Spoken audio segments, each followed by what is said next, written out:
Allah sama makhluk itu ya wajah dari realitas yang sama, hanya yang satu sejati, yang satu adalah akibat, yang satu sebab, yang satu akibat, yang satu wujud, yang satu maujud, yang satu hak, yang satu kholak.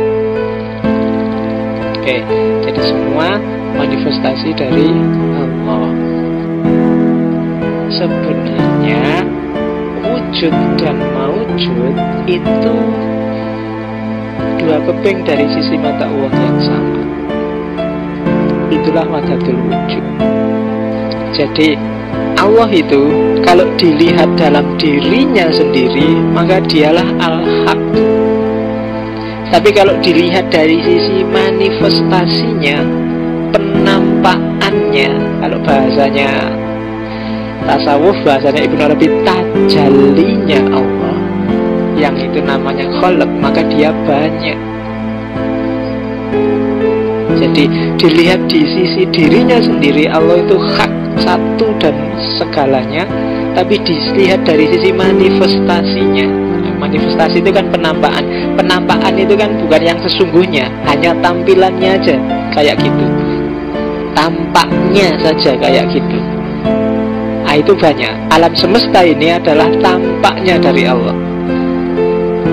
Makanya acara hantu-hantuan itu kan pakai istilah penampakan. Kita tunggu penampakan. Penampakan itu kan bukan barangnya itu sendiri, tapi tampaknya saja kayak gitu. Makanya kalau ada asap lewat, putih-putih lewat, terus dikasih lingkaran merah, perhatikan asap ini kan gitu. Asap ini kan bukan hantunya, dia cuma penampakannya, tajallinya.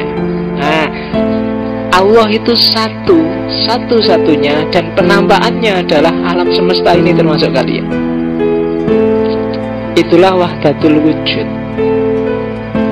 Analoginya biasanya pakai cermin kalau di Ibnu Arabi.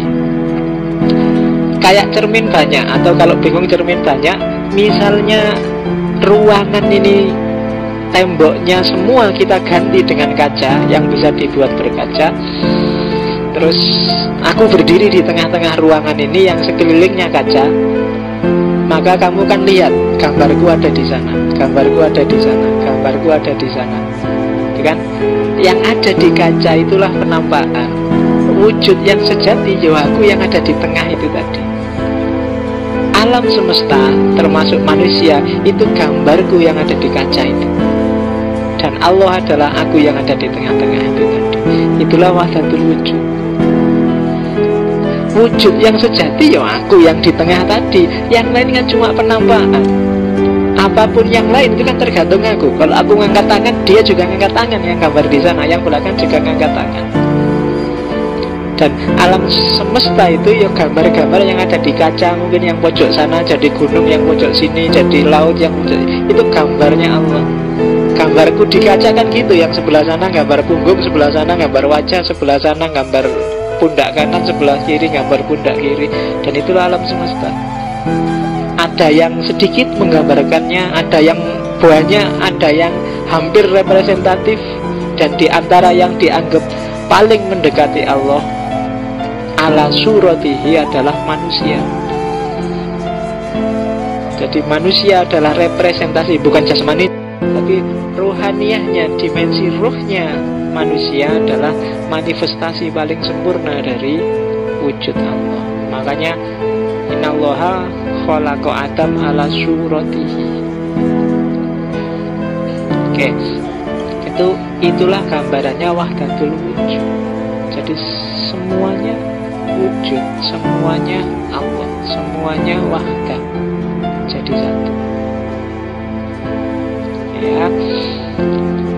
Jadi al-haq sama al-khalaq itu dua keping dari sisi mata uang. Intinya ya hak, intinya ya wujud. Yang lain itu maujud. Dia ada sesuai dengan yang wujud tadi. Karena gambar di kaca itu sesuai dengan apapun yang dilakukan oleh yang berkaca. Itulah yang disebut wahdatul wujud.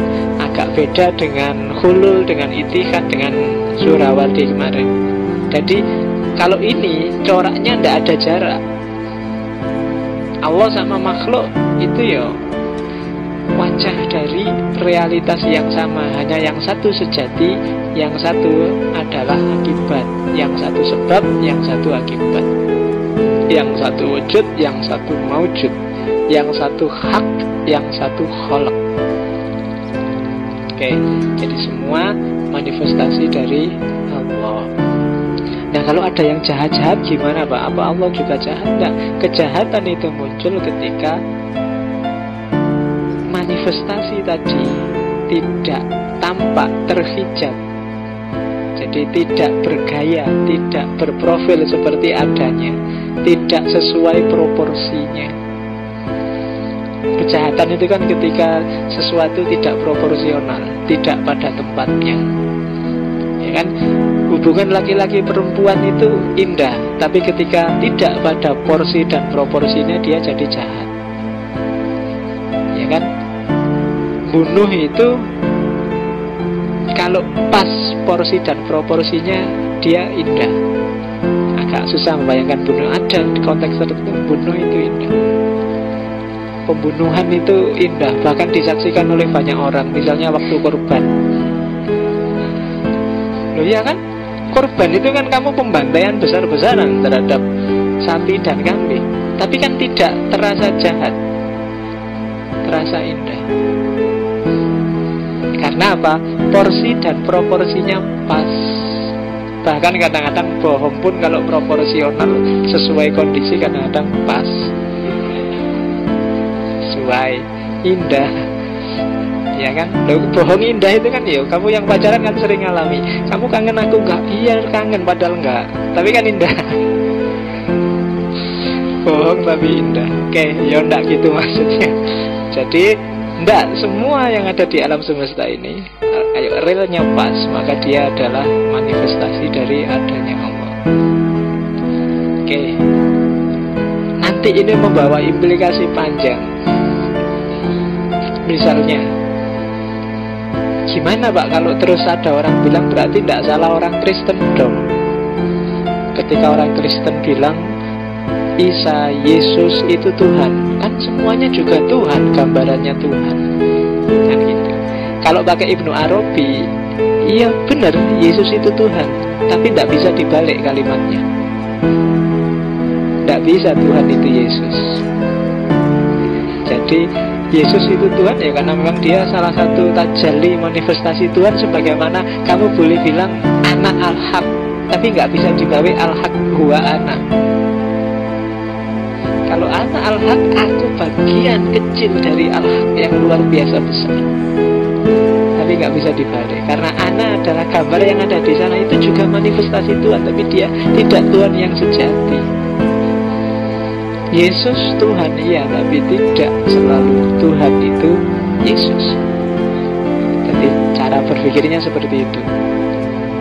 Itu sehingga Islam datang meluruskan semuanya, tidak kayak gitu. Biarkan Allah yang sejati itu apa adanya, yang lain itu kholak.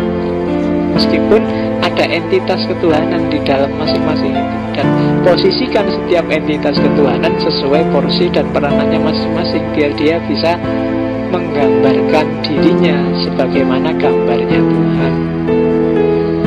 Dan manusia yang bisa memerankan dirinya secara pas sebagaimana surahnya Tuhan, itu nanti yang di Ibnu Arabi disebut insan kamil. Nanti di belakang ada penjelasannya. Oke, nah sekarang kita lihat Allah sendiri kayak gimana sih rentetan dari yang sejati sampai lahir manifestasi sampai lahir tajalli itu. Jadi memahami Allah, katanya Ibnu Arabi, bagi dia di 3 level. Allah tidak ujuk-ujuk dia sendiri terus misah dengan enggak. Allah itu dia punya 3 martabat. Martabat yang pertama adalah martabat ahadiyah. Ahadiyah itu Allah apa adanya, yang laisa kamislihi syai'un. Akalmu gak akan nyampe memahami Allah. Dia tidak seperti apapun. Seperti apapun definisimu, gambaranmu, sebutanmu terhadap Allah, Allah tidak kayak gitu. kita terbatas, Allah tidak terbatas. Akal kita hanya laku untuk yang punya ruang dan punya waktu, tapi Allah tidak punya ruang dan tidak punya waktu. Ya kan? Akalmu itu kan tidak berdaya. Kalau di luar ruang, di luar waktu sudah nggak nyampe sudah. Yang tidak terbatas saja akalmu sudah nggak nyampe. Berapa angka paling besar? Nggak akan nyampe pikirmu. Berapa ya angka paling besar itu ya? Selalu ada yang di atasnya. Atau berapa angka paling kecil kan? Selalu ada yang di atasnya. Ukuran paling besar adalah nggak nyampe. Jarak paling jauh itu berapa? Nggak nyampe. Karena akal kita hanya bisa untuk yang terbatas. Karena dia sendiri sifatnya terbatas. Yang tidak ada ruang, tidak ada waktu, akal juga nggak nyampe. Sebelum Allah menciptakan segala sesuatu, kalau pakai sebelum itu kan berarti sudah ada waktu. Akal kita nggak nyampe. Iya ya, sebelum Allah menciptakan. Sebelum itu kan berarti sudah waktu. Padahal waktu itu ada ketika alam semesta ada, dan perputarannya itulah yang melahirkan kemarin, besok, nanti. Sebelum itu gimana? Itu kan gak nyampe akal. Jadi akal yang kamu dewa-dewakan itu sebenarnya batasnya banyak. Cuma kamu aja yang gak sadar. Cari buku yang judulnya Batas Nalar. Itu versi positivistik di mana nalar itu terbatas. Tapi kalau versi religiusnya nanti seperti ini. Oke. Nah, karena Tuhan itu tidak bisa dinamai, tidak bisa dijangkau, tidak bisa dijelaskan, tidak bisa diakses oleh pikiran. Satu-satunya jalan untuk memahami Tuhan di level ahadiyah itu nanti yang disebut teologi negatif. Selalu harus kamu negasikan apapun temuanmu, apapun pikiranmu, apapun definisimu, penjelasanmu tentang Tuhan. Tuhan pasti tidak seperti itu. Itulah nanti yang disebut teologi negatif. Negasikan semua, karena Tuhan ada di balik itu semua. Pikiranmu gak akan nyampe, penjelasanmu gak akan menjelaskan yang sesungguhnya. Jadi itu level yang pertama.